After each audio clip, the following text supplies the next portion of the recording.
Welcome to Homestead Reptile, and today I want to talk to you guys about some beginner tips. As a fellow new breeder myself, I thought this was helpful info for others.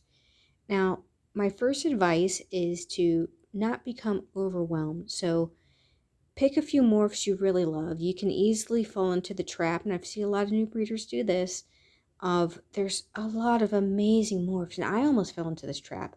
There's so many cool things. There's yellows, there's reds, there's oranges, there's tigers, there's extremes, there's pinstripes, there's darks, there's lavenders, lily whites, axanthics, cappuccinos. There's just so many different amazing and beautiful morphs out there. But a lot of morphs don't really work well together. So, for example, red and yellows make some ugly geckos. They normally make a very ugly, muddy gecko. So if I just got a collection of reds and yellows, and let's say, oh, I just got this beautiful red male, and I have this really amazing yellow female, and I pair them up, and I think I'm going to make something amazing. Sometimes you might get an orange gecko. Most of the times you're going to get a very ugly, muddy gecko. So pick something that makes sense. Pick morphs that you really love. Pick a limited number of morphs. Don't fall into the trap of the Skittle trap. I want every Skittle. There's taste the rainbow. You don't want to taste the rainbow of geckos. It's just going to be a bunch of muddy, funky looking geckos mixed all over the place. Pick a couple of morphs. Don't become overwhelmed with the number of morphs, and don't become overwhelmed with buying too many geckos at once, or going too aggressively into breeding too many geckos at once. Take it slow. I always envision how I'm growing my geckos and my gecko hobby, my little gecko business, my gecko YouTube channel, like a tree. So like an oak. It might not be the oak. There's a species of tree that first it puts down a huge taproot. This taproot is huge. So for the first couple of years of its life, the first 4 years of its life, is putting down this big taproot to grow a big, strong root system. And then it sends up its trunk, its leaves, and it grows. So it's putting all that time into the base, the structure of its being. Do the same with your gecko business. Build your base and then build up from there. So build a good number of geckos. So what you're comfortable with caring for, of course. But get some good founding stock. Once you have your good founding stock, take your time. You don't need to breed them all at once. Take your time and give your ladies some time off. So let's say for your first year breeding, let's say I have 10 females, have all my founding animals. I have a great collection going. Let's say I'm only going to breed 1 to 2 pairs this year. Just that. I breed them. I have, let's say, they're first year breeders.